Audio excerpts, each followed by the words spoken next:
भल पिलाटा जीवन हारिला कौन पाई मानसिक चाप ना प्रेमर व्यापार कौन होई पारे ए मृत्युर असल कारण। ये हेउछि संबलपुर विश्वविद्यालय ब्रह्मपुत्र हॉस्टल आउ ए हॉस्टल कॉम्प्लेक्स ये हेउछि रूम नंबर 52 जहाँ भितरु जड़े छात्रंक झुलंता मृतदेह उद्धार करा जायछि। घटनास्थल रे पुलिस और साइंटिफिक टीम पहुंची तदंत आरंभ करिछि। हेले प्रश्न उठिछि एहा आत्महत्या ना एहा पछरी आउ किछि कारण रहिछि। मृत छात्र हेउछन्ती सूरज कुजूर। से अर्थनीति विभागर द्वितीय वर्ष रे पाठ पढुथिले। घर सुंदरगढ़ जिला कुत्रा अंचल रे हॉस्टल नियम मुताबक तांको ही सिंगल रूम टी अलर्ट होइतिला। मंगलवार राति रे ढेर समय पर्यंत तांको रूम रो कबाट न फिटिबारु सांगोमानी कबाट बाड़ैथिले और झुलंता अवस्था रे सूरज को देखि कॉलेज कर्तृपक्षों को जणाइथिले। 8:30 पाखापाखि रे मु बाहरी थिली माने खाइबार लगी। हाँ राति संध्या पहले मु भाविली कि मुई भी जाए तार रूम पाखे जीबी और फिर कौन करूची खाइला कि नहीं खाइला कहीकि हेले फिर गली और कबाटा ठक ठक कली कबाट ठक ठक कली हेले भी नहीं खोलला। 1 मिनिट पाखापाखि थिली और कबाट ठक ठक कली सूरज सूरज कहीकि चिलाली बेले भी नहीं सुनला। बेले फिर मुई भावली कि से पढ़ुथिबो या फिर सोई जाइथिबो कहीकि फिर मुई थोड़े उतरली कि नहीं सेमान कर 2 जन सांग मान के पाइली। बेले सेमान के पचारली बेले से माने कहउछन कि आमे भी जाइथिलु 1:30 बजे पाखापाखि रे से कबाट नहीं खोली कही कहले बेले फिर आमे डरी गलो। फिर ऊपरे चढ़लु और फिर आमे फिर ठक ठक कलु हेले भी नहीं सुनुची किछि रेस्पॉन्स नहीं दउछे। बेले आमे भाबलु ए वेंटिलेटर जन अछि सेठु हां स्केलर हां सेठु आमे देखिबो पे चेष्टा कलु हेले सेठी भी जेन रस्सी रे बांधिथिले से वाला भी एक्चुअली रे बहुत हार्ड थिला ना। हार्ड थिला बेले से नहीं हला बेले मुई एटा खुलमा कही कोइछि धरि के आसी कि खुलिबा पे चेष्टा करिथिलु। घटना राति 8:45 रे त माने देबो हम देखा दे सब कहलु तो टिके जे सस्पेक्ट लागल तापर पुलिस करा सब आसिले आउ तापर से गेट करा सब देखा के हला तो हमको जाना पड़ला से तांको सुसाइड करि जंदे से बहुत दुखित जेहेतु आम जने गोटे क्लासमेट थे इवन मो रूम जस्ट हम तली रूम से ब्रह्मपुत्र हॉस्टल से रोते 52 नंबर रूम तो से बहुत दुखित ना जना सेमती किसी पढ़ुनी कहीं से बहुत शांतशिष्ट थे।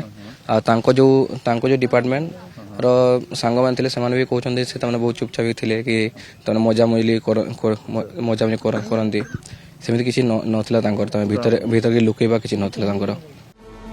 छात्र जनक गतकाली संध्यारे निज घर को फोन करथिले। भौणी सह कथावार्ता भी होइथिले। कथा हेला बेले सूरज सेमिति किछि विचलित थिबा परि लागू नथिले बोली परिवार लोके भी कहिसंती।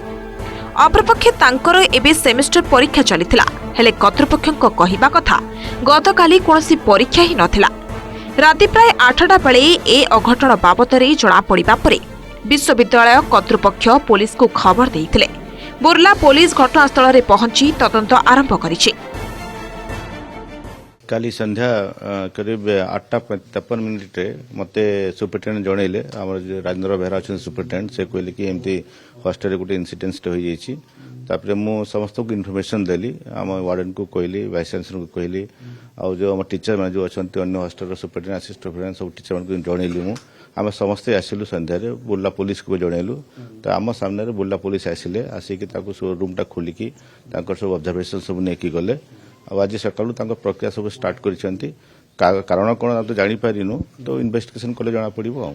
हाँ आमर यूनिवर्सिटी 3rd सेमिस्टर स्टूडेंट मान को सिंगल रूम दि जाए तेणु आमर 82 बॉर्डर ये रोचते सी भी काली ए रूम रे पिला मानकर कहवा हिसाब से मते आमर ऑफिस असिस्टेंट फोन कले 8:48 संध्या समय एमती गोटे सिचुएशन होइছে तेणु मु संगे संगे आमर वार्डन सार को प्रोफेसर केन सेठी सार रजिस्ट्रार सार प्रोफेसर प्रदीप नायक सार को मु इमिडिएटली फोन कले इमिडिएटली मु ए जगह को आसिले।